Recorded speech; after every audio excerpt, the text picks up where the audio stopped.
அனைத்து முதுகலை பட்டதாரி ஆசிரியர்களுக்கும் இனிய காலை வணக்கம். ஸோ பிஜிடிஆர்பி இங்கிலீஷ்ல இன்னைக்கு நம்ம பார்க்க இருக்கிற டாபிக் பார்த்தீங்கன்னா book of Job. Book of ஜோப்பை ரெண்டு பார்ட்டாக நம்ம பிரித்து வச்சிருக்கிறோம். ஸோ புக் ஆஃப் ஜாப் பொறுத்த வரைக்கும் அது பைபிள், சரிங்களா? பைபிளினுடைய ஒரு பகுதி. ஸோ இந்த முதல் பார்ட்ல நம்ம என்ன பார்க்க போறோம் அப்படின்னா, கிறிஸ்டியானிட்டினா என்ன, புக் ஆஃப் ஜோப் பைபிள்ல எந்த இடத்துல உட்கார்ந்து இருக்குது, இந்த பைபிளை எழுதினவங்க அல்லது புக் ஆஃப் ஜோப்பை எழுதினவங்க யாராவது இருக்காங்களா, என்ன மொழியில எழுதப்பட்டிருக்குது, இதை தவிர்த்து நம்ம புக் ஆஃப் ஜோப்புக்குள்ள என்ட்ராகிறதுக்கு முன்னாடி என்னென்ன விஷயங்கள் கிறிஸ்தவம் சார்ந்த விஷயங்கள் நம்ம தெரிஞ்சு வச்சிருக்கணும். இப்போ if you belongs to the religion of Christianity, you are going to be an observer for me whether I am going to give you the correct thoughts, the notions. You are going to check. Others belongs to the religion of Hinduism or Islam or Buddhism, Sikhism, Jainism. You all are going to learn something new.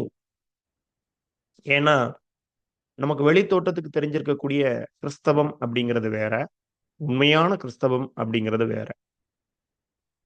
கிறிஸ்தவத்தினுடைய தாயகம் அப்படின்னு சொல்லக்கூடியது, இல்லது அந்த மதம் முதல்ல தோன்றி வளர்ந்த இடம் எது அப்படின்னு கேட்டீங்கன்னா, ஒவ்வொரு மாதிரியான ஒரு பேச்சுக்கள் இருக்கும். ஜெருசலேம்னு ஒருத்தன் சொல்லுவான், ஒருத்தன் ரோம் நகரம் அப்படின்னு சொல்லுவாங்க. ஸோ ஜீசஸ ஒரு பக்கமா வச்சுக்கிட்டு கிறிஸ்தவம் அப்படிங்கிறத பார்த்தீங்கன்னா, அது தோன்றி வளர்ந்து அது ஒரு டெவலப் ஆன ஏரியா அப்படின்னு பார்த்தீங்கன்னா ரோம் நகரம் தான். ரோம் நகரம் தான் அதனுடைய தலைமையகம் அப்படின்னு சொல்லுவோம். முன்னாடி காலகட்டத்துல கிறிஸ்டியானிட்டில இருந்தது ஒரே ஒரு மதம் மட்டும்தான். இன்னைக்கு நிறைய மதம் அதுக்குள்ள இருக்குது, சரிங்களா? நிறைய டிவிஷன்ஸ் இருக்குது. ஸோ கிறிஸ்டியானிட்டியுடைய தாய் மதம் கேத்தலிசம், ரோமன் கேத்தலிசம். அதுதான் உலகம் முழுக்கைக்கும் பரவி இருந்தது. எப்பெல்லாம் லாட்டின் இன்ஃப்ளூயன்ஸ் ஒவ்வொரு இடங்கள்லையும் இருக்குதோ, இட்டாலியன் இன்ஃப்ளூயன்ஸ், ரோம் நகர பேரரசர்கள் ஒவ்வொரு இடத்தையும் பிடிக்கும் பொழுதும் அந்தந்த இடங்கள்ல கிறிஸ்டியானிட்டி ஸ்ப்ரெட் பண்ணப்படுது, இன்க்ளூடிங் இங்கிலாந்து. இங்கிலாந்துலையும் அப்படிதான் கிறிஸ்டியானிட்டி வந்தது. ஸோ அது வரைக்கும் அவங்க ஒரு செல்டிக், ஒவ்வொரு நாடு காலங்களும் அவங்க அவங்களுக்குன்னு தனியான ஒரு செல்டிக் ரிலீஜியன், செல்டிக் வழிபாடு இதெல்லாம் தான் வச்சிருந்தாங்க. சரி சார், ஃபர்ஸ்ட் நம்ம மேட்ருக்கு வந்துருவோம். ஸோ மதம் வந்து அப்புறம் உடைஞ்சுது. இங்கிலாந்துக்குள்ள சர்ச் ஆஃப் இங்கிலாந்து அப்படின்னு ஒரு மதம், நம்ம ஊர்ல இப்ப சிஎஸ்ஐ அப்படின்னு அதை கொண்டாடிட்டு இருக்கோம். அதுக்கப்புறம் பியூரிட்டானிசம் வந்தது. பியூரிட்டானிசம் அப்படின்னா இன்னைக்கு நம்ம ஊர்ல இருக்கக்கூடிய பெந்தேகாஸ்ட், பெந்தேகாஸ்ட் பீப்புள் அப்படின்னு சொல்லுவோம்ல, அவங்க உருவாகுறாங்க. இப்படி நிறைய சல்வேஷன் ஆர்மி, செவன்த் டே, இப்படின்னு ஏகப்பட்ட சர்ச்சஸ் வந்து புதிய புதிய புதிய சர்ச்சஸ் வந்து வருது. இப்போ வந்து நீங்க பாத்தீங்கன்னா, இந்த சிஎஸ்ஐ மக்கள் அவங்களுக்குள்ள பெண் கொடுத்தல், பெண் எடுத்தல். ஆர்சி மக்கள் அவங்களுக்குள்ள அப்படி தனித்தனியான டிவிஷன்ஸா மாறிட்டாங்க. ரொம்ப ரேர் அவங்க மாறி மாறி சம்பந்தம் பண்ணிக்கிறது அப்படிங்கிறதே பெரிய விஷயமா இருக்குது. ஓகே. இது கிறிஸ்தவத்தினுடைய ஒரு பக்க சாயம். உண்மையான கிறிஸ்தவம் என்ன அப்படிங்கிறத பார்த்துருவோம். Christianity, a religion of faith, hope and love. Religion அந்த பர்சன் யாரை தலைவராக கொண்டு, யாரை வந்து கடவுளாக ஏற்றுக்கொண்டு இந்த மதம் நடைபெறுகிறதோ, இது ஃபாலோ பண்ணப்பட்டுட்டு இருக்குதோ, அதனுடைய மெயின் எய்ம் என்ன சொல்றாங்க அப்படின்னா, this is for faith, hope and love. கிட்டத்தட்ட உலகத்தினுடைய 2வது அல்லது 3வது அதிக மக்கள் ஃபாலோ பண்ணக்கூடிய மதமாக இது பார்க்கப்படுது, கிறிஸ்டியானிட்டி அப்படிங்கிறது. பாருங்க, நியர்லி 2.3 பில்லியன் ஃபாலோவர்ஸ் வேர்ல்டு வைடா இருப்பாங்க. It is a monotheistic religion. Monotheistic ரிலீஜியன்னா ஒரே கடவுள் அப்படிங்கிற, மோனோ அப்படின்னாலே ஒண்ணு இல்லைங்களா? ஒரே கடவுள் அப்படிங்கிற கோட்பாட்டை கொண்டவர்கள். Instead of Christianity, if we take Hinduism as a religion, we have a number of god and goddesses, deities அப்படி இருக்கும். சிவன், பார்வதி, கணேஷ், முருகா, ஐயப்பா அப்படின்னு போயிட்டே இருக்கும். யார்ட்டடா போய் நிக்கிறது அப்படின்னு ஒரு கன்ஃப்யூஷன் இருக்கும். ஆனா கிறிஸ்டியன்ஸ்க்கு பொறுத்தவரைக்கும் ஒரே பெர்சன் தான். இதுதான் அவங்களுடைய ஏமா இருந்தது. 2வது அந்த கடவுள் வந்து 2ஆ, 3ஆ எல்லாம் உடையறாங்க. ஓகேங்களா? ஜீசஸ்க்கு கூடவே காட்ன்னு ஒருத்தர் இருக்காரு. ஹோலி ஸ்பிரிட்ன்னு ஒருத்தங்க இருக்காங்க. அப்புறம் வந்து பார்த்தீங்கன்னா, மேரி இருக்கிறாங்க. அப்படின்னு கொஞ்சம் கொஞ்சமா சிதற ஆரம்பிச்சது. ஓகே. பிகினிங்ல அது மோனோதிஸ்டிக் ரிலிஜியன் தான். They believe in one God. Maybe நாம இப்பவும் மாடர்ன் வெர்ஷன்ல 1, 2 ஃபாதர்ஸ், பிரீஸ்ட் சொல்றத கேட்கும்போது என்ன ஆகும் அப்டின்னா, ஈவன் தோ அங்க ட்ரினிட்டி வெர்ஷன்ஸ் இருந்தாலும், அந்த திரித்துவம் திரித்துவம்னா God, God son and holy spirit இந்த 3ம் இருந்தாலும், அவங்க ஒரே கடவுளா அத பாவிச்சுட்டு இருக்கிறாங்க. Okay. So central figure Jesus Christ. அப்போ கிறிஸ்தவர்கள் அதிக நம்பிக்கை கொண்டிருக்கிறது வந்து பார்த்தீங்கன்னா, கடவுளினுடைய மகன் கிட்ட தான். ஸோ கடவுள்னு ஒருத்தர் இருக்காரு. காட். அத பிதான்னு சொல்லுவாங்க நம்ம ஊர்ல. சர்ச்சஸ்ல நீங்க கேட்க முடியும். பிதான்னு சொல்லுவாங்க. அது தந்தை. அப்புறம் வந்து தந்தையினுடைய மகன். அது ஜீசஸ். அப்ப ஜீசஸ் யார் அப்டின்னா, the person who came to save the human beings. Adam and Eve காப்பதற்காக, அவர்கள் செய்த பாவத்தை ஏற்றுக்கொள்வதற்காக வந்தவர். மனித குலத்தினுடைய பாவத்தை ஏற்றுக்கொள்வதற்காக வந்தவர் தான் திஸ் மேன். அவர் தான் ஒரு ஒரு ஒரு மார்ட்டியர்ன்னு சொல்றோம், ஒரு சேவியர்ன்னு சொல்றோம். இந்த ஆட்டு மந்தைகளை மேய்ப்பவர். நல்ல மேய்ப்பனாக நான் இருக்கிறேன்றாரு.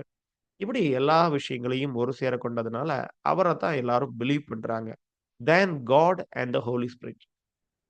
மேபி இப்போ நீங்க ஒவ்வொரு ரிலிஜியன்ல மாறி மாறி இருந்தவங்களுக்கு தெரியும். இப்ப ஆர்சில உள்ளவங்களுக்கு தெரியும். அவங்க வந்து அ காடையா, காட் சன்னையா, மேரி மாதாவையா, இல்ல ஹோலி ஸ்பிரிட்டையா எது அதிகம் வழிபடுவாங்க அப்படிங்கிறது வித்தியாசப்படும். ஈவன் நீங்க வந்து சிஎஸ்ஐ சர்ச்சஸ்குள்ள போனீங்கன்னா, அங்க கிராஸ் சிம்பல் தான் இருக்கும். ஜீசஸ்னுடைய சிலை இருக்காது. சரிங்களா? அதே மாதிரி நீங்க ஆர்சி சர்ச்சஸ்குள்ள போனீங்கன்னா, அங்க வந்து உருவ வழிபாடு. ஜீசஸ்னுடைய சிலை இருக்கும். மேரி மாதாவுடைய சிலை அங்க இருக்கும் உள்ள. இப்படி வித்தியாசங்கள் இருக்கும் ஒவ்வொரு சர்ச்சஸ்க்கும். சரி. கிறிஸ்டியானிட்டி எப்படி போதிக்கப்படுகிறது அப்படின்னு கேட்டீங்கன்னா, டீச்சிங்ஸ் ஆஃப் ஜீசஸ் கிரைஸ்ட். அதுதான் அவங்களுக்கு முக்கியமான rules and regulation, principal, doctrines எல்லாமே அவர் சொன்ன விஷயங்கள் தான். அத which are recorded in the new testament of the Bible. ஜீசஸ்னுடைய அந்த கருத்துக்கள் எல்லாம் நியூ டெஸ்டமெண்ட் அப்படிங்கிற வெர்ஷன் ஆஃப் பைபிள்ல சொல்லப்பட்டிருக்குது. ஸோ இதுதான் நமக்கு முக்கியமான ஏரியா. நமக்கு ஒரு கொஸ்டின் பாயிண்ட் ஆஃப் வியூல உள்ள ஒரு புரிதல்ல நமக்கு தெரிஞ்சுக்கணும் அப்படின்னா, ஜீசஸ்னுடைய கருத்துக்கள எந்த பைபிள்ல பதிவு பண்ணியிருக்காங்க? பைபிள்ல 2 வெர்ஷன் இருக்குது. ஒண்ணு ஓல்டு டெஸ்டமெண்ட், இன்னொன்னு நியூ டெஸ்டமெண்ட். இதுல நெறைய கன்ஃப்யூஷன் எனக்கும் இருந்தது உண்டு. அதாவது இப்ப ஒவ்வொரு வெர்ஷன்ஸ் ஆஃப் ரிலிஜியன்ஸ் இருக்குது இல்லைங்களா? ஆர்சி, சிஎஸ்என் எல்லாம் இருக்குது. அப்போ இவங்க எந்தெந்த பைபிள பயன்படுத்துவாங்க அப்டின்னா, எல்லாரும் 2 டைப் ஆஃப் பைபிளையும் பயன்படுத்துறாங்க. ஓகே. இந்த பெரிய பண்டில் ஆஃப் பெரிய பல்கியா இருக்கும் பைபிள். அது பார்த்தீங்கன்னா, ஸோ நேற்றைய தினம் அ ஐ ரெஃபர்ட் தீஸ் திங்ஸ். ஏன்னா தெரியும் நமக்கு ஓல்டு டெஸ்டமெண்ட்ன்னு ஒண்ணு இருக்கு. நியூ டெஸ்டமெண்ட்ன்னு ஒண்ணு இருக்கு. ஆனா எவன் எத பயன்படுத்துறது? அப்படிங்கிறத வந்து நம்ம கன்ஃப்யூஷன். அப்போ I I enquire about these things with several belongs to Kanyakumari district. இங்க வந்து மெஜாரிட்டி ஆஃப் பீப்பிள் வந்து பார்த்தீங்கன்னா கிறிஸ்டியன்ஸ். அப்போ அவங்க கிட்ட ஐ ரெஃபர்ட் மை ஸ்டூடண்ட்ஸ் அவங்க கிட்ட ரெஃபர் பண்ணும்போது தே செட் சார் அந்த பல்கியான பீஸ்ல வந்து பார்த்தீங்கன்னா, ஃபர்ஸ்ட் ஆஃப் வந்து பார்த்தீங்கன்னா, ஒரு டெஸ்டமெண்ட்டும், செகண்ட் ஆஃப் இன்னொரு டெஸ்டமெண்ட்டும் வச்சுப்பாங்க. ஸோ 2 டெஸ்டமெண்ட்டையும் நாங்க ரெஃபர் பண்ணுவோம். ஏன்னா ஓல்டு டெஸ்டமெண்ட்ல சொல்லாத நெறைய விஷயங்கள் நியூ டெஸ்டமெண்ட்ல இருக்குது. நியூ டெஸ்டமெண்ட்ல நெறைய விஷயங்கள ஸ்கிப் பண்ணியிருக்காங்க. அதெல்லாம் ஓல்டு டெஸ்டமெண்ட்ல இருக்கும். So old testament based on Hebrew. ஹீப்ரூல தான் எழுதப்பட்டது. முதல்ல அது எழுதப்பட்ட மொழி பார்த்தீங்கன்னா, ஹீப்ரூல எழுதப்பட்டது. பின்னாள்ல அது டிரான்ஸ்லேட் ஆகி வருது. நியூ டெஸ்டமெண்ட் முதல்லயே எழுதப்பட்டது கிரீக்ன்னு சொல்றாங்க. சரிங்களா? ஸோ ஓல்டு டெஸ்டமெண்ட் முதல்ல எழுதப்பட்டது எந்த மொழியில அப்டின்னா, ஹீப்ரு. இது நமக்கு நெட் கொஸ்டின்லயே வச்சிருக்காங்க. நெட்லயே வச்சிருக்காங்க. சரிங்களா? ஹீப்ரு. நியூ டெஸ்டமெண்ட் கிரீக்ல எழுதப்படுது. ஆனா 2மே இங்கிலீஷ்ல டிரான்ஸ்லேட் பண்ணப்படுது. இப்ப எல்லா ரீஜினல் லாங்குவேஜ்லயும் அது இருக்குது. தமிழ்லயும் நமக்கு பைபிள் இருக்குது. ஓகே. ஃபைன். ஸோ இப்படி நியூ டெஸ்டமெண்ட்ல ஜீசஸ் கிரைஸ்ட் சொன்ன எல்லா பொன்மொழிகளும், ஓல்டு டெஸ்டமெண்ட்ல அவர் அந்த சின்ன வயசுல அவர் பட்ட கஷ்டங்கள், அவருடைய குரூசிஃபிகேஷன், அவருக்கு டிசிபிள்ஸ் இருப்பாங்க. அதே மாரி அவருடைய செயின்ட்ஸ் அவர நம்பி இருக்கக்கூடியவங்க. சாட்டனுக்கும் அவருக்கும் இருந்த பிரச்சனைகள், ஆடம் அண்ட் ஈவனுடைய கதைகள், இதெல்லாம் ஓல்டு டெஸ்டமென்ட்ல அவைலபிளா இருக்கும். சரிங்களா? These teachings include the importance of அவர் சொன்னது என்ன இதெல்லாம் தான் சொல்லியிருக்காரு. கிறிஸ்டியானிட்டி எப்படிப்பட்ட மதம் அப்படிங்கிறத முதல்லயே பார்த்தோம். Faith, hope and love. அதே தான் அவரும் சொல்றாரு. Love, forgiveness and compassion. ஓகேங்களா? அன்பு, ஒருத்தர வந்து மன்னிச்சு விடுறது. ஒரு கன்னத்தில் அறைந்தால் நீ மறுகன்னத்த காமிச்சு. அதாவது திருப்பி எல்லாம் அடிக்க போகாத. சரிங்களா? அவனுக்கு ஆசையா, அவனுக்கு அதுல ஒரு திருப்தி கிடைக்குது. அது கிடைச்சுட்டு போகட்டும். அது வந்து ஒரு பெரிய ஒரு பவர். கிறிஸ்தவத்தினுடைய மிகப்பெரிய சக்தி அப்படிங்கிறது வந்து இதுதான். அதாவது மத்தவங்கள மன்னிச்சு விடுறது. அண்ட் கம்பேஷன் பரிவு. மத்தவங்கள நோக்கி ஒரு ஒரு ஒரு மனம் இறங்குறது. இல்லீங்களா? தசம பாகம் அப்படின்னு ஒண்ணு உண்டு. தசம பாகம். கிறிஸ்தவத்துல ஒரு முக்கியமான கான்செப்ட். என்ன அப்படின்னா, நம்ம உழைப்புல வந்து 10ல் 1 பங்க வந்து we have to give to the mission. அதாவது இப்ப சர்ச்சுக்குன்னு நம்ம குடுக்குறோம். சர்ச்சுக்கு பங்கு இல்ல வரின்னு கட்டுறோம். அது அப்படி அல்ல. அதாவது இல்லாதவங்களுக்கு குடுக்குறது. இப்ப நம்ம நெறைய மிஷனரீஸ்னுடைய அச்சீவ்மென்ட்ஸ் அப்படின்னு நீங்க இங்க பார்க்கலாம். அ இந்தியாக்குள்ள மிஷனரீஸ்னுடைய அச்சீவ்மென்ட்ஸ் நீங்க நெறைய பார்க்க முடியும். அ ஹாஸ்பிட்டல்ஸ்ல இருந்து, ஸ்கூல்ஸ்ல இருந்து, காலேஜஸ்ல இருந்து. இன்றைய தினம் எல்லாமே பணம் அந்த மாரி மாறிடுச்சு இது. 1, 2 விஷயங்களே தவிர, மீதி எல்லாம் மிஷனரீஸ் என்ன பர்ப்பஸ்க்காக கொண்டு வந்தாங்களோ, அதெல்லாம் மாற்றப்பட்டு விட்டது. ஏன்னா, ம் கல்விக்கூடங்கள் அது வந்து என்ன சொல்லுவாங்க அப்டின்னா, அழகா சொல்லுவாங்க. "When on Sunday a the father available in the church, he preach something new and something very moralistic" அப்டின்னு சொல்லுவாங்க. எப்போ சர்ச்ல இருக்கும்போது. அதுவே அவரு வந்து செக்ரட்டரி ஆஃப் த காலேஜ் அப்டின்னு போவாங்க. அவங்களுக்கு நெறைய இன்ஸ்டிடியூஷன்ஸ் உண்டு. கிறிஸ்தவத்த பொறுத்தவரைக்கும் நெறைய இன்ஸ்டிடியூஷன்ஸ் இருக்கு. அவங்க ஒரு தனி கவர்ன்மெண்ட். அங்க போய் உட்கார்ந்தாங்க அப்டின்னா அவங்கள்ட்ட போய் நீங்க அப்ரோச் பண்ண முடியாது. ஈவன் கிறிஸ்டியன்ஸ் கூட அவங்கள்ட்ட அப்ரோச் பண்ண முடியாது. ஸோ, அதுலயும் கிறிஸ்தவத்துல சிஎஸ்ஐ, ஆர்சி அப்படிங்கிற பாகுபாடு வந்துரும். அதுல மத்த ரிலிஜியஸ வந்து அலோவ் பண்ண மாட்டாங்க. அப்ப அதுல வந்து லவ், ஃபர்கிவ்னெஸ், கம்பேஷன் எல்லாமே கொஸ்டின் மார்க் ஆகும். ஓகே. ஸோ இப்படி பிரச்சனைகளும் இருக்குது. பட் இது போதிக்கப்படக்கூடியது அன்பு, அ மத்தவங்கள மன்னிச்சிடுறது and passion towards others. They believe by following these teachings, they can achieve salvation and eternal life. அவங்க வந்து இறைநிலையை அடையலாம். கடவுள்கிட்ட போய் சேரலாம். இந்த 3யும் அவங்க ஃபாலோ பண்ணாங்கன்னா, இங்க எத்தன பேர் நாம ஃபாலோ பண்றோம் அப்படிங்கிறத நீங்க கொஞ்சம் ஞாபகப்படுத்தி பாருங்க. நீங்க இதெல்லாம் ஃபாலோ பண்ணா தான் உங்களுக்கு என்னது? இறைநிலையை அடைய முடியும். Eternal life. After the life also you can live. இல்லன்னா சாட்டன் கிட்ட தான் போய் சேரணும். சாட்டன் நகரத்துல இருப்பாரு. சாரி நகரம்னா இல்ல நரகம். நரகத்துல இருப்பாரு. 2ம் ஒண்ணு தான். அ நரகத்துல இருப்பாரு. போய் அவர்கிட்ட போய் உட்கார்ந்துர வேண்டியது தான். அவருக்கு வந்து ஒரு சீடரா நீங்க சேர்ந்துர வேண்டியது தான். இது பயங்கரமான ஒரு ஸ்டேட்மெண்ட் பாருங்க. நெறைய இடங்கள்ல இந்த ஸ்டேட்மெண்ட்ட நம்ம பார்க்க முடியும். ஒரு கிறிஸ்தவராக இருப்பது மன்னிக்க முடியாததை மன்னிப்பதாகும். If you are a Christian உங்களுடைய உடல்லயே, உங்களுடைய எண்ணத்திலயும் என்ன இருக்கணும்? Forgive others. ஒரு சின்ன சின்ன ஒரு சின்ன பக்கத்து வீட்டுக்காரன் சண்டையா இருக்கும். அண்ணன் தம்பிகளுக்குள்ள சண்டையா இருக்கும். வெட்டு, குத்து, அப்புறம் வந்து சொத்து தகராறு இப்படின்னு எல்லாத்தையும் போடுவோம். ஆனா என்னது? சண்டே ஆனா சர்ச்சுக்கும் போயிருவோம். சர்ச்சுல வச்சு சண்டை தான் போடுவான். டேய்! ஜீசஸ் அங்க இருந்து பார்ப்பாரு. அவருடைய மனசாட்சி சொல்லும். லூசு பயல்களா! நான் என்ன சொல்லிக்கிட்டு இருக்கேன். நீங்க எதுக்கு வந்து சண்டை போட்டுட்டு இருக்கிறீங்க? அதே மாரி இப்போ during the time of Christmas ஏன்னா ஹிந்து மதத்துல அது நெறைய பிரச்சனைகள் இருக்குது. அதிகமா வந்து பணத்த வந்து கடவுளுக்கு செலவு பண்றது அப்படிங்கிற ஒரு வித்தியாசமான பழக்கம் வந்து நெறைய இருக்குது. அத வந்து ட்ரை டூ சேஞ்சஸ் பண்ணிட்டு இருக்காங்க. ரிஃபார்ம்ஸ் பண்ணிட்டு இருக்காங்க. பட் அது வந்து எங்க இல்லாம இருந்தது அப்படின்னா, மிஷனரீஸ் கிட்ட இல்லாம இருந்தது. வேஸ்ட் செலவுகள் அவங்க நெறைய பண்ண மாட்டாங்க. பட் இப்ப என்ன ஆயிடுச்சுன்னா, there was a competition between a different churches. எங்க ஊர்ல வந்து குடில் கட்ட ஆரம்பிப்பாங்க இப்போ. இப்போ இந்த கிறிஸ்துமஸ் டைம்ல குடில் கட்ட ஆரம்பிப்பாங்க. என்ன ஃபைட் அப்டின்னா, எவன் அதிக செலவு பண்ணி குடில் கட்டுறான் அப்டிங்கிறது. ஏன்னா அதுக்கு ஒரு பிரைஸஸ், காம்படிஷன்ஸ் எல்லாம் கண்டக்ட் பண்ணி, அவன் 5,00,000, 10,00,000, 20,00,000, 1,00,00,000 அப்டின்னு பெரிய லட்சங்கள வந்து எதுக்கு போடுறாங்க அப்டின்னு குடில் கட்டுறது. ஆனா அவர் எப்படி பிறந்தாரு? அவரு எங்கேயோ இல்லாத இடத்துல, ரொம்ப பாவப்பட்ட பிள்ளையா பிறந்தவரு. ஆனா அவருக்கு குடில் கட்டுறதுல இங்க லட்சங்கள போட்டுட்டு இருக்காங்க. இந்த மித்திக்கல் ஸ்டேட்மெண்ட்ஸ் எல்லாம் பாருங்க, எல்லாம் ஒரே மாதிரி இருக்கும். இவர் பிறந்தது எந்த இடம்ப்பா? ஜீசஸ் பிறந்தது ஏதோ ஒரு மாட்டு தொழுவத்துல அப்படின்னு சொல்லுவாங்க. ஹிந்து மித்ல பார்த்தீங்கன்னா, தி லார்ட் கிருஷ்ணா அவர் பிறந்தது எங்கப்பா? அவரும் அந்த மாரி ஒரு இடம் தான். ஜெயிலுக்குள்ள பிறப்பார். ஓகே. ஜெயிலுக்குள்ள பிறப்பார். 2 பேருடைய பிறப்பும் ஒரே மாதிரி இருக்கும். 2 பேரும் பிறந்ததும் இந்த கதைகள் வந்து ஒன்றை ஒன்று சார்ந்து இருக்குது. எது முதல்ல வந்ததுங்கிறது தான் டவுட். ஓகே. கிருஷ்ணன் வந்து பிறந்ததும் வந்து பார்த்தீங்கன்னா, அவன கொல்றதுக்கு வயத்திலேயே கொல்றதுக்கு வந்து அவங்களுடைய மாமா ரொம்ப வந்து ட்ரை பண்ணுவார். கம்சன் ட்ரை பண்ணுவார். அப்புறம் கிருஷ்ணன் குழந்தையா இருக்கும்போதும் கொல்றதுக்கு ட்ரை பண்ணுவார். அதே மாரி ஜீசஸ் அ கிரைஸ்ட் பிறந்த உடனே அவர கொல்றதுக்கு நெறைய சதி நடக்கும். தெரியும்னு நெனைக்கிறேன் அந்த கத. ஆனா அதிலயும் தப்பி வந்துருவாரு தலைவர். ஓகே 2 பேருமே தப்பிருவாங்க. ரைட். இப்போ வந்து கீ பிலீஃப்ஸ் ஆஃப் கிறிஸ்டியானிட்டிக்கு வரும். அதுல இருக்கக்கூடிய முக்கியமான அந்த வார்த்தைகள் தான் நமக்கு வேணும் பாருங்க. ஏன்னா, புக் ஆஃப் ஜோப் அப்படிங்கிறத நீங்க எடுத்துக்கிட்டீங்கன்னா, இதெல்லாம் தெரிஞ்சுக்கிட்டா தான் ஜோப போய் நீங்க அணுக முடியும். ட்ரினிட்டி அப்படிங்கிற ஒரு கான்செப்ட் இருக்கு கிறிஸ்டியானிட்டில. அவங்க அதாவது திரித்துவம்.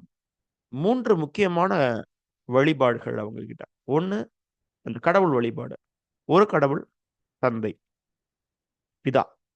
அடுத்தது பிதாவினுடைய மகன், சன் ஜீசஸ். அப்புறம் ஹோலி ஸ்பிரிட், தூய ஆவி. இது 3மே நம்ம அடிக்கடி நான் சிறு வயதிலேருந்தே நமக்கு நெறைய பக்கத்துல வந்து RC churches and Salvation Army churches இருக்கும். இதெல்லாம் தாண்டும் பொழுது நெறைய டெர்ம்ஸ் வந்து நம்ம கேட்போம். இந்த தூய ஆவியின் பெயராலே அப்படிங்கிறது கேட்கும். அத ஃபாதர் சொல்லுவாரு. கேட்கும்போதே பயங்கரமா இருக்கும். அது ஒண்ணு. இப்ப எனக்கு சில சந்தேகங்கள் இருக்குது. If you R a Christian எனக்கு அத ட்ரை ட்ரை பண்ணி தாங்க. சரி பண்ணி தாங்க. என்ன அப்டின்னா, what is mean by hallelujah? What is mean by amen, ஆமே அப்டின்னு சொல்லுவாங்க. அப்டின்னா அக்ரீட் அப்டின்னு அர்த்தம். ஆமென் அப்டின்னா, இந்த அல்லேலூயா அப்டின்னா என்ன? அப்டிங்கிறத சொல்லித்தாங்க. ரைட். இந்த 3லயும் அவங்களுக்கு நம்பிக்கை உண்டு. ஆனா இதுல மெயின் கடவுள் அவங்களுக்கு யாருன்னு பார்த்தீங்கன்னா, சன் ஜீசஸ். இது வந்து பொதுவான கிறிஸ்தவம் சொல்லக்கூடியது. ஆனா இந்த ஆர்சி மக்கள் என்ன பண்ணுவாங்கன்னா, கொஞ்சம் அந்த மேரி அவங்களையும் கன்சிடர் பண்ணுவாங்க. 3+1 மாதிரி. 3+1 மாதிரி இந்த மேரி மாதாவ கன்சிடர் பண்ணுவாங்க. இன்னும் நெறைய புதிய மதங்கள் வந்துட்டு இருக்குது. அவங்க ஒவ்வொரு தங்களுடைய பெரிய கடவுளா வச்சு வழிபட்டுட்டு இருக்காங்க. ஏன்னா, எங்க ஊர்ல ஒரு கோயில் பேரு வந்து சவேரியார் கோயில். காணிக்கை மாதா ஆலயம். அப்படிலாம் சொல்லி கேள்விப்பட்டிருக்கீங்க இல்லையா? காணிக்கை மாதா ஆலயம்னு சொல்லுவாங்க. சவேரியார் கோயில்ங்கிறது நாகர்கோயிலினுடைய மெயின் ஏரியால இருக்குது. ஓகே. இதெல்லாம் அவங்க வந்து புனிதர்கள். அந்த புனிதர்கள வழிபடக்கூடிய பழக்கமும் இவங்கள்ட்ட இருக்குது. அப்புறம் இன்கார்னேஷன். இன்கார்னேஷன் அப்டின்னா வந்து ஒரு வடிவம் எடுத்துக்கிறது. நமக்கு வந்து தசாவதாரம் சொல்லுவோம். அப்ப 10 இன்கார்னேஷன்ஸ். அதே மாரி கிறிஸ்தவத்துல ஏதாவது இன்கார்னேஷன்ஸ் இருக்குதா அப்டின்னா இருக்குது. கடவுள் வந்து மனித வடிவை எடுத்து வருவாரு. நம்ம படம் பார்ப்பீங்கள்ல ஜீசஸுடைய பர்த், அப்புறம் அவருடைய டெத் குரூசிஃபிகேஷன் வரைக்கும் நம்ம ஜூஸ் அவர படுத்துற பாடு இதெல்லாமே பார்ப்போம் இல்லைங்களா? அதெல்லாம் வந்து ஒரு இன்கார்னேஷன். கிறிஸ்தவத்துக்காக மனிதனுடைய பாவத்தை கழுவுவதற்காக அவர் எடுத்த ஒரு ரூபம் தான் இந்த மனித ரூபம். சரிங்களா? அப்படி ஒரு இன்கார்னேஷன் பிலீவ் இருக்கு. அப்புறம் அட்டோன்மென்ட் என்ன அவரு அச்சீவ் பண்றாரு அப்படிங்கிறது பார்த்தீங்கன்னா, he died on the cross to atone for the sins of humanity. மனிதருடைய பாவங்களை கழுவுவதற்காக தன்னுடைய ரத்தத்தை சிந்தினாரு. இந்த நம்பிக்கை இருக்குது. ரெசரக்ஷன்ஸ் பாருங்க என்னது? தே பிலீவ் கிறிஸ்டியன்ஸ் பிலீவ்ஸ் எல்லாமே ஒரு நம்பிக்கையின் பேர் தான். எதுக்கும் ஒரு ஆதென்டிக்கான இன்ஃபர்மேஷன் இல்ல. அந்த குரூசிஃபிகேஷனுக்கு அவருக்கு ஒரு மலைக்கு கொண்டு போனாங்க அப்படின்னு தெரியும் இல்லீங்களா?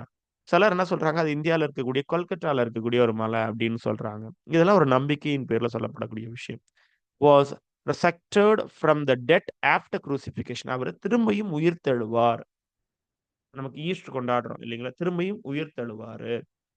அப்படின்னு ஒரு நம்பிக்கை அவங்களுக்கு 3வது நாள் அவர் மீண்டும் உயிர் தழுவார். அதனால அவர் சாவு அப்படிங்கிறது எவனுக்கும் கிடையாது. நீ நல்லது பண்ண லவ், அ ஃபர்கிவ்னெஸ், கம்பேஷன் அப்படின்னா, நீ இறந்த பிறகும் வேற எங்கேயோ போய் வாழ்ந்துட்டு இருக்க. அதாவது சொர்க்கம் போய் சேருவ. அதுதான் வாழ்க்கை, நல்ல வாழ்க்கை. இல்ல நீ இதெல்லாம் பண்ணல அப்படின்னா, நேரா சாத்தான் கிட்ட தான் போய் சேருவ.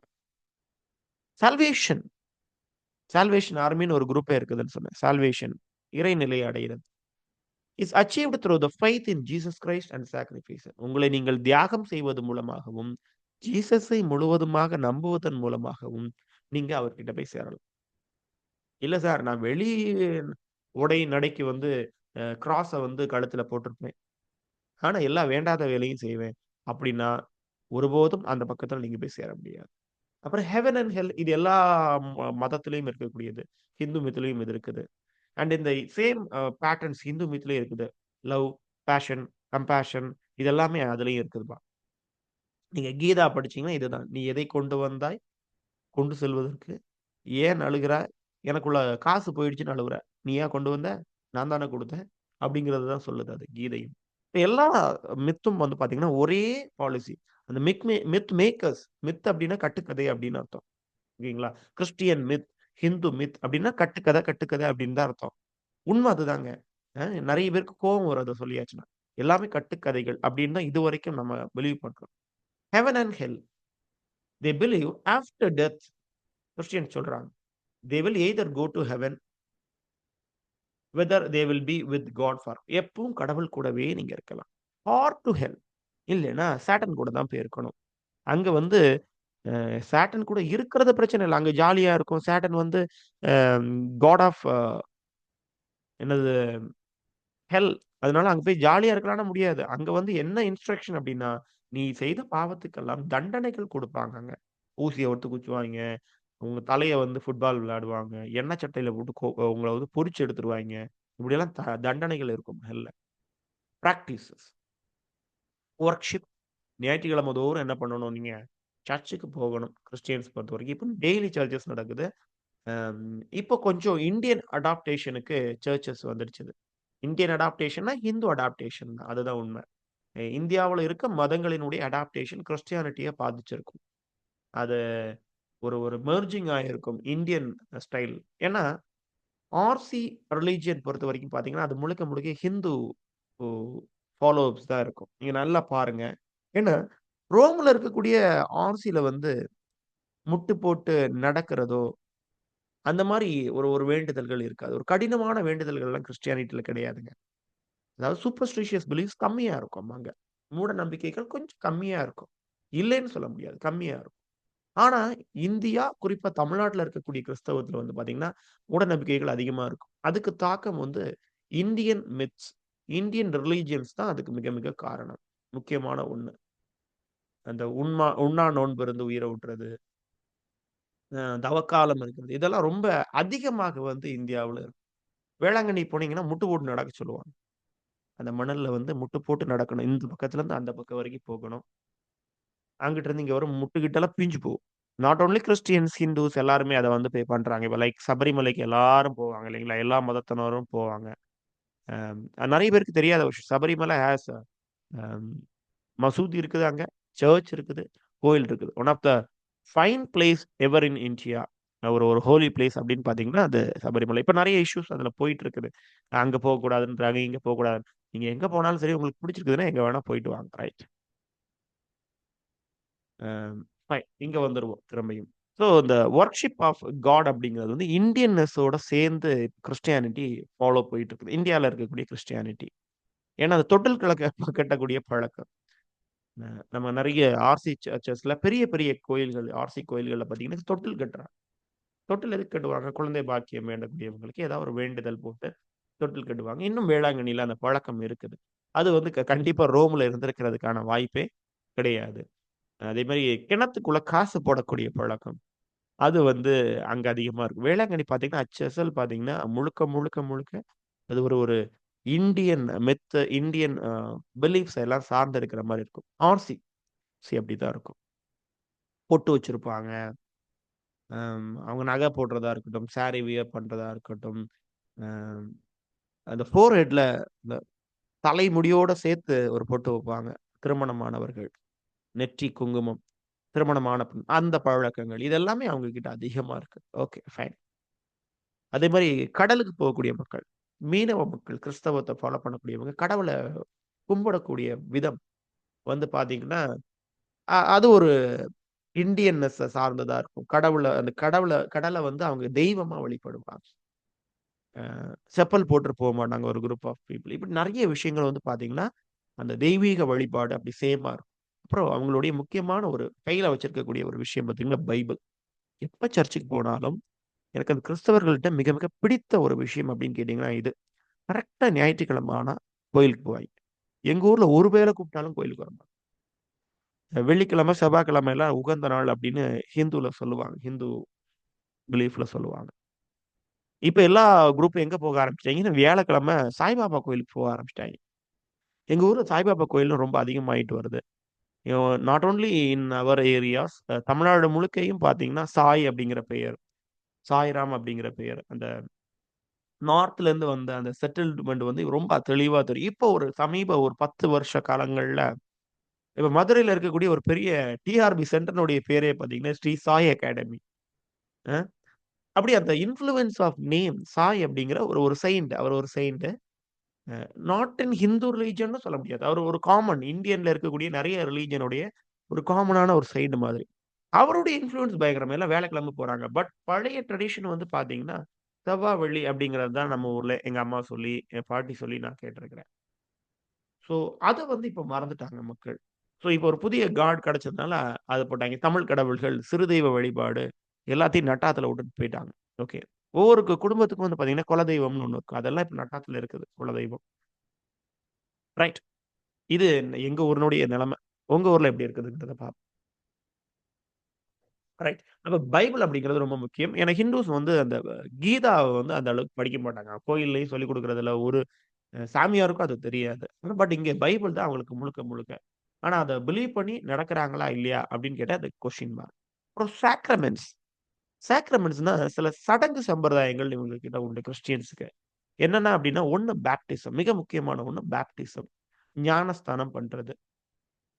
அதாவது invitation to the new world அதுதான். அந்த ஒரு சிறிய சிறிய வயதில வந்து, "நீ இன்றிலிருந்து இதுவாக அழைக்கப்படுவாய்.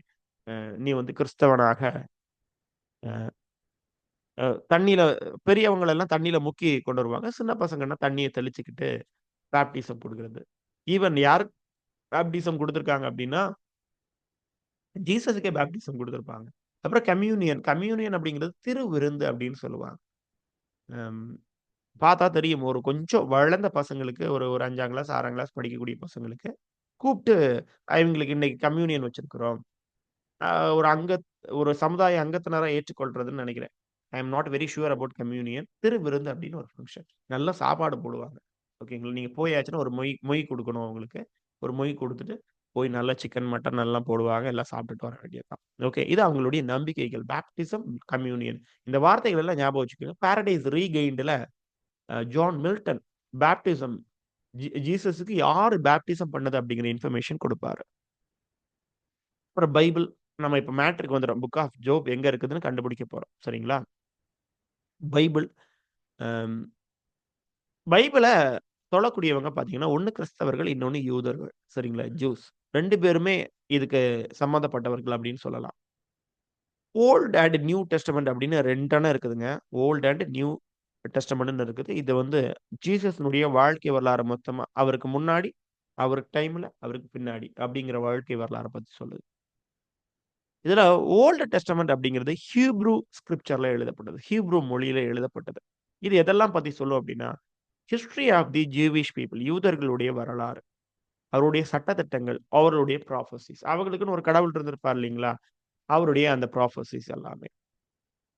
சோ, அதுல முக்கியமா வரக்கூடிய கேரக்டர்ஸ் அப்படிங்கிறத தனியாவும் நான் குடுத்திருக்கிறேன். Abraham, Moses, David.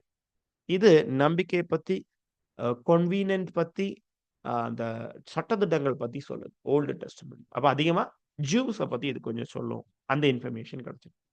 New testament பொறுத்தவரைக்கும், அது பிரைமரியா கிரீக்ல எழுதப்பட்டது. ஹீப்ரு அப்படிங்கிற ஒரு மொழி, கிரீக். மொத்தத்துல Bible written first in dash language அப்படின்னு கேட்டா ஹீப்ரு தான் குடுக்கும். சரிங்களா? கிரீக்க செலக்ட் பண்ணக்கூடாது. முதல்ல எழுதப்பட்டது ஹீப்ருல தான்.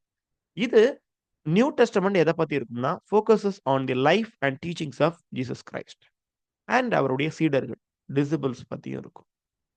அப்புறம் தொடக்க காலகட்டத்துல கிறிஸ்டியன் சர்ச் அப்படிங்கிறது எப்படி இருந்தது? அதுல இருந்த வந்து முக்கியமான நம்பிக்கைகள், இப்போ அவரோட சொன்ன அவர் பொன்மொழிகள், அவர் மக்களுக்கு குடுத்த விஷயங்கள், இது எல்லாத்தையுமே வந்து பேசக்கூடியது வந்து இந்த நியூ டெஸ்டமெண்ட்ஸ் ஓகேங்களா? It also speaks about Jesus ministry and miracles as well as epistles, letters அதாவது என்னென்ன விஷயங்கள் ஜீசஸ் குடுத்துட்டு போயிருக்காரோ அடுத்த ஜெனரேஷனுக்காக, இது எல்லாத்தையுமே பேசக்கூடியது இந்த நியூ டெஸ்டமெண்ட்.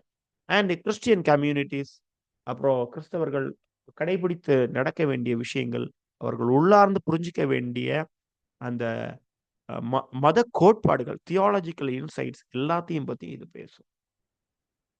ரைட். அத தள்ளி நெறைய விஷயங்கள்ல இது வந்து நெறைய கதைகள கொண்டு இருக்குது. நெறைய மாரல் டீச்சிங்ஸ் இருக்குது. இலக்கியத்துக்கு இது பயன்படுது. ஏன்னா, புக் ஆஃப் ஜோப்ப வந்து நம்ம தனியா எடுத்து ஒரு இலக்கிய ஒர்க்காவே படிக்கிறோம். அப்புறம் பாரடைஸ் லாஸ்ட், பாரடைஸ் ரீகெயின்ட் இப்படின்னு பிப்ளிக்கல் ரெஃபரன்ஸஸ் சார்ந்த விஷயங்கள் நெறைய இருக்கு. எக்கச்சக்கமா இருக்குது. Okay, fine. நியாயம்னா என்னங்கிறத நீங்க இதுக்குள்ள பார்க்கணும். ரைட். நெறைய எக்ஸாம்பிள்ஸ் வந்து ஜீசஸ் கிரைஸ்ட்னுடைய லைஃப்ல நடந்திருக்குது. எட்டப்பன் கத பார்த்திருப்போம் இல்லைங்களா? கட்டப்பன்ல வந்து எட்டப்பன பார்த்திருப்போம். இங்க ஒரு எட்டப்பன் உண்டு. அதாவது இவருடைய டிசிபிள்ஸ்லயே இவர காமிச்சு கொடுக்கக்கூடிய ஒருத்தன் உண்டு. யாருன்னு எனக்கு மென்ஷன் பண்ணுங்க. இவருடைய சீடர்கள்ல கடைசி ஒரு பார்ட்டி நடக்கும். அவருடைய ஒயின், பிரெட்ட வந்து பிரிச்சு குடுப்பார். விருந்து குடுப்பார். என்னுடைய ரத்தத்த வந்து நான் பகிர்ந்து குடுக்குறேன். என்னுடைய சதைய நான் பிரிச்சு குடுக்குறேன். அப்படிங்கிற மாரி ஒரு விருந்தே நடக்கும். அவருடைய இறப்புக்கு முன்னாடி. குரூசிஃபிகேஷனுக்கு முன்னாடி. ஓகே. இப்ப இந்த ஓல்டு டெஸ்டமெண்ட்ட பொறுத்தவரைக்கும், நமக்கு அந்த ஓல்டு டெஸ்டமெண்ட்ல தான் புக் ஆஃப் ஜோப் அவைலபிளா இருக்கு. என்ன இருக்கு? எப்படியெல்லாம் பிரிவுகள் இருக்குதுன்னு பார்த்துக்கங்க. இது ஒரு வெர்ஷன். இப்ப நீங்க லோக்கலா பைபிள் யூஸ் பண்ணக்கூடியவங்க வேற மாதிரி கூட இத பிரிச்சிருப்பீங்க. அதனால டோன்ட் கன்ஃப்யூஸ். சரிங்களா? எதையும் குழப்பிக்க வேண்டாம். ஸோ இது ஒரு வெர்ஷன் ஆஃப் டிவிஷன்ஸ் அவ்வளோதான். ஓல்டு டெஸ்டமெண்ட் எப்படியெல்லாம் பிரியுது பாருங்க. லா, புராஃபிட்ஸ், ரைட்டிங்ஸ், பார்ட்ஸ். இப்படி சாரி இந்த 3 தான். லா, புராஃபிட்ஸ், ரைட்டிங்ஸ் இந்த 3 தான் பிரிவா இருக்கும். அதுக்கப்புறம் ஒரு சப்ளாட்ஸ் இன்னும் பிரியும். லா அப்படிங்கிறது ஒண்ணும். புராஃபிட்ஸ் அப்படிங்கிறது ஃபார்மர், மேஜர், மைனர் அப்படின்னும். ரைட்டிங்ஸ் அப்படிங்கிறது விஸ்டம் ரைட்டிங்ஸ், ஃபெஸ்டிவல் ஸ்க்ரோல்ஸ், ரெவெலேஷன் அப்படின்னு பிரியும். இது வந்து ஒவ்வொரு இடத்துக்கும் மாறுபட்டு வரும். சரி, நம்ம டைரக்ட்டா ஜோப தான் தேடி போணும். அப்போ ஓல்டு டெஸ்டமென்ட்ல ரைட்டிங்ஸ் அப்படிங்கிற செக்ஷன்ல, விஸ்டம் புக்ஸ் அப்படிங்கிற செக்ஷன்ல ஜாப் இருக்கு. ஜாப் அப்படிங்கிறது ஒரு சாப்டர் மாரிங்க. புக் ஆஃப் ஜாப் அப்படிங்கிறது ஒரு சாப்டர். பைபிளுக்குள்ள இருக்கக்கூடிய ஒரு சாப்டர். அது இந்த 14வது அப்படி போட்டிருக்காங்க இல்லையா? இது மாரி தான். இந்த 14வது சாப்டராக இது இருக்கலாம். இது புக் ஆஃப் ஜாப் அப்படிங்கிறது. ஓகே. சரி. அப்போ ரைட்டிங்ஸ், விஸ்டம் புக்ஸ், ஜாப் இப்படி தான் நம்ம போகணும். இந்த ரைட்டிங்ஸ்க்கு இன்னொரு பேரு. இது வந்து வந்து ஹீப்ரூ லாங்குவேஜா இருக்கலாம்னு நெனைக்கிறேன். கெட்டுவிம் இத கூட கேட்டுக்கலாம். கெட்டுவிம் அப்படின்னா என்ன? அப்படின்னு கேட்பான். ரைட்டிங்ஸ். எந்த செக்ஷனுக்குள்ள ஜாப் இருக்குது? ப்ராஃபிட் ஆர் நெவியும், டோரா, கெட்டுவிம் அப்படின்னா, கெட்டுவிம் அப்படிங்கிறத நம்ம ஆன்ஸரா குடுக்கணும். ஜாப் அப்படிங்கிறது எதுக்குள்ள இருக்கு? கெட்டுவிமிக்குள்ள இருக்கு. ரைட். ஸோ இத அப்படி ஒரு ஸ்கிரீன்ஷாட் போட்டு வச்சுக்கங்க. மொத்தம் ஓல்டு டெஸ்டமென்ட்ல எத்தன சார் புக்ஸ் இருக்குதுன்னு கேட்டீங்கன்னா, 39 அப்படின்னு ஒரு வெர்ஷன் சொல்லுது. ஆர் 43 அப்படின்னு சொல்லுது. அதாவது ஓல்டு டெஸ்டமென்ட்க்குள்ள இருக்கக்கூடிய சாப்டர்ஸ் மொத்தம் எத்தன? அப்படின்னு கேட்டீங்கன்னா, 43 அப்படின்னு ஒரு வெர்ஷன் அல்லது 39 அப்படின்னு ஒரு வெர்ஷன். பாத்தீங்களா? 39 புக்ஸ் ஓல்டு டெஸ்டமென்ட்ல இருக்குது. நியூ டெஸ்டமென்ட்ல 27 புக்ஸ்ன்னு சொல்றாங்க. இது வெரி ஷூர். இத நான் கன்ஃபார்ம் பண்ணிக்கிட்டேன். நியூ டெஸ்டமென்ட்ல மொத்தம் 27 சாப்டர்ஸ் தான் இருக்கு. 27 புத்தகங்கள் அப்படின்னு சொல்லப்படுது. ஓல்டு டெஸ்டமென்ட்ல சின்ன கன்ஃப்யூஷன் இருக்குது. அதனால தான் நான் காமிச்சேன். 39 ஆர் 43. இதுல என்னென்ன இருக்குது அப்படின்னு பாருங்க. ஜாப் இங்க இருக்காரு பாருங்க. எஸ்தர், ஜாப், சாம்ஸ், ப்ராவெர்ப்ஸ் அப்படி போகுது. ஜாப். நியூ டெஸ்டமென்ட் பாருங்க. இதுல நெறைய இது இருக்கும். John, Jude, James, Hebrews, Titus இப்படின்னு நியூ டெஸ்டமென்ட் போயிட்டு இருக்கு. இந்த ஓல்ட் டெஸ்டமென்ட்ல ரொம்ப முக்கியமான கதாபாத்திரங்கள் அப்படின்னா நீங்க தெரிஞ்சுக்க வேண்டியது. ஏன்னா நீங்க பின்னால வந்து பாரடைஸ் லாஸ்ட் படிக்க போறீங்க. பாரடைஸ் ரீகெயின்ட் பாலிடிஆர்பி படிப்பீங்க. இதுக்கெல்லாம் நீங்க படிக்கணும் அப்படின்னா, நீங்க கண்டிப்பா இதெல்லாம் தெரிஞ்சு வச்சுக்கணும். பாருங்க. ஆடம் அண்ட் ஈவ் தெரியும் நமக்கு அவங்க கதை. நம்மளுடைய முன்னோர்கள். இந்த கரெக்ட்டா சொல்லணும்னா, ஒரு வெர்ஷனா நம்மளுடைய அ பாட்டன், பாட்டி. பாட்டி தானே? எஸ். இல்ல அதுக்கு முந்தின ஜெனரேஷன என்ன கூப்பிடுவோம் அப்படிங்கிறது நமக்கு தெரியாது. So Adam and Eve. அவங்கள்லருந்து அடுத்தது நோவா, ஆபிரகாம், ஈசாக். இது ஈசாக்ன்னு நம்ம தமிழ்ல சொல்லுவோம். ஐசக். ஈசாக் அப்படின்னு நம்ம தமிழ்ல சொல்லுவோம். அ ச் அ ஜேக்கப், யாக்கோப்பு அப்படி சொல்லுவோம். யாக்கோப்பு அப்படின்னு தமிழ்ல சொல்லுவோம். Jacob, Joseph. இதெல்லாம் ஒவ்வொருத்தங்க இந்த பைபிள்ல வரக்கூடிய ஒவ்வொரு ரெஃபரன்ஸ். நோவா அப்படிங்கிறது கடவுள நம்புன ஒரு ஆளு. ஆபிரகாம் அப்படிங்கிறவரும் அப்படித்தான். எல்லாம் வந்து கடவுள் மேல நம்பிக்கை வச்சதுக்கு பெரிய ஃபேமஸான பாத்திரங்கள். Moses, Joshua, David, Solomon, Elijah, Elisha and Job. ஜோப்ப பொறுத்தவரைக்கும் "a righteous man who endured great suffering but remained faithful to God." அதாவது அ க கடவுளுக்கும் சாட்டனுக்கும் ஒரு பிரச்சனை. கடவுளுக்கும் சாட்டனுக்கும் ஒரு பிரச்சனை. அதாவது இந்த மக்கள் எல்லாம் ஏன் உன் மேல நம்பிக்கை வச்சிருக்கிறான்? நீ எல்லாம் குடுக்குற அப்படிங்கிறனால தான் உன்னை வந்து போற்றி புகழ்ந்துட்டு இருக்கிறான். நீ எதுவுமே குடுக்காம அந்த பயலுகளுக்கு இருந்து பாரு, உன்னை கழுவி கழுவி ஊத்துவோம். அப்படின்னு ஒரு சண்டை. அப்ப for the satisfaction of Satan, God வந்து ஒரு சேலஞ்சிங் குடுக்குறாரு. சரிடா, நான் உன்னுடைய வழிக்கே வரேன். நான் ஜோப் என்னுடைய பக்தனான ஜோபுக்கு எதுவுமே குடுக்கல. அவன கஷ்டப்படுத்த போறேன். சரி. அவன் என்ன திட்டுறானா, இல்லையா அப்படிங்கிறத பார்த்துருவோம். சாட்டன் வந்து எவ்வளவு கஷ்டம் குடுக்க முடியுமோ, அவ்வளவு கஷ்டத்தையும் ஜோபுக்கு குடுக்குறான். இன்க்ளூடிங் கடவுளும் சேர்ந்து தான் குடுக்குறாங்க அப்படின்னு தான் சொல்லி ஆகணும். ஆனா, அவன் கடைசி வரைக்கும் ஜோப் கடவுளை திட்டவே இல்ல. அவன்கிட்ட இருந்த வெல்த்து, அவனுடைய பொண்டாட்டி புள்ளைங்க எல்லாத்தையுமே அவன் இழக்கிறான். சொத்து பத்து எல்லாத்தையுமே, கால்நடைகள் எல்லாத்தையுமே இழந்துடுறான். நெருக்கடியா நிக்கிறான். அவனுக்கு உடம்பு முடியல. உடம்பு முழுக்க வியாதி. ஆனாலும் அவன் வந்து கடவுள திட்டல. அவன் என்ன சொல்லுவான் அப்படின்னா, இருக்கும்போது குடுத்ததெல்லாம் கடவுள் தான். குடுத்த கடவுள் அத கொஞ்சம் வாங்கிக்கிட்டார். அப்புறம் ஏன் நான் அவர திட்டணும்? குடுக்கும்போது நான் என்ன அவர ரொம்ப பிரைஸ் பண்ணனா? நியூட்ரலா தான் பண்ணேன். எல்லாரும் அன்பு செலுத்துற மாரி கடவுள என்றென்றைக்கும் நான் நம்புனேன். இன்னைக்கும் நான் நம்பிட்டு இருக்கேன். அப்டின்னுவாரு. அப்புறம் பழையபடி எல்லா விஷயங்களும் அவருக்கு கடவுள் குடுப்பாரு. நல்லபடியா வாழ்வாரு. ஜான்.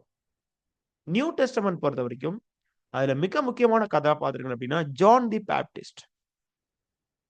இத ஏன் நாம வந்து மெனக்கெட்டு நான் இத ஜான் த பாப்டிஸ்ட் குடுக்குறேன் அப்டின்னா, அவர் தான் ஜீசஸ் கிறிஸ்ட்க்கு வந்து பாத்தீங்கன்னா, ஞானஸ்தானம் பண்ணவர் அப்டின்னு கருதுறாங்க. நம்ம பாரடைஸ் ரீகெயின்ட்ல வந்து இந்த ஸ்டேட்மெண்ட்ஸ வந்து மில்டன் குடுப்பாரு. இத பாரடைஸ் ரீகெயினுடைய 3வது அல்லது 4வது ஸ்டான்ஸாவா இது இருக்கலாம்ப்பா. "So they in heaven their words and wiggle stones meanwhile the Son of God," அதாவது Jesus Son of God, "who yet some days longed in Bethabara where John baptized musing and which revolving in his breast." ஜான்ங்கிறது இந்த John the Baptist. ஓகேங்களா? அவர் baptism பண்ணுவாரு. ஒரு ஆத்துல நின்னு தண்ணி தெளிக்கிற மாரி pictures எல்லாம் நம்ம பார்த்துருக்கோம் ஜீசஸ்க்கு. அதுக்கப்புறம் தான் ஜீசஸ் எங்க போவாரு அப்டின்னா, அந்த மலைக்காட்டுக்குள்ள போயி, தண்ணி இல்லாம, மனித குலத்துக்காக அவர் என்ன பண்ணுவாருன்னா, கஷ்டப்படுவாரு. ஓகே. அது ஜான் தி பாப்டிஸ்ட். அப்புறம் ஜீசஸ் கிரைஸ்ட்ட பத்தி சொல்லுவாங்க. மேரி, மதர் ஆஃப் ஜீசஸ பத்தியும் நியூ டெஸ்டமென்ட்ல சொல்றாங்க. அப்புறம் ஜோசப், இப்டி முக்கியமான கதாபாத்திரங்கள் எல்லாம் நியூ டெஸ்டமென்ட்க்குள்ள வரும். அது தள்ளியும் 1, 2 இம்பார்ட்டன்ட்டான கேரக்டர்ஸ் அப்டின்னு பார்த்துக்கிட்டீங்கன்னா, ஜான் தி அபிஸ்டல், ஜீசஸ்னுடைய disciple, Peter, Paul and Mary Magdalene. இந்த மேரி மேக்டலின் வந்து sometimes confused with Mary mother. So அவங்க வேற. மேரி அப்படிங்கிறது மதர் ஆஃப் ஜீசஸ். இந்த மேரி மேக்டலின் அப்படிங்கிறது ஒரு பெண் சீடர். ஜீசஸுடைய ஒரு பெண் சீடர். At the time of crucifixion இவங்களும் அங்க அவைலபிளா இருப்பாங்க. எங்க? ஜீசஸ வந்து குரூசிஃபிகேஷன் அந்த சிலுவையில் ஏற்றும் பொழுது, இவங்களும் அந்த இடத்துல அவைலபிளா இருக்கக்கூடிய ஒரு lady. Right. Dear friends, book of ஜோப்க்கு போறதுக்கு முன்னாடி, நம்ம ஒரு சின்ன ஒரு வார்ம் அப் செக்ஷன் போட்டிருக்கிறோம். கிறிஸ்டியானிட்டினா என்ன? கிறிஸ்டியானிட்டியுடைய முக்கியமான பழக்கவழக்கங்கள், நம்பிக்கைகள், சடங்குகள், அப்புறம் வந்து பார்த்தீங்கன்னா, Bible, old testament, new testament அதுல இருக்கக்கூடிய முக்கியமான கதாபாத்திரங்கள். இந்த கதாபாத்திரங்கள நான் டிஸ்கிரைப் பண்ணல. எல்லாத்துக்குமான டிஸ்கிரிப்ஷன் அதுல குடுத்துருக்கிறேன். டைம் ஃபார் லிமிட்டேஷன் நான் அத ஸ்டாப் பண்ணிக்கிறேன். Right. If you have any other doubts related these things comment பண்ணுங்க. ரைட். Thank you.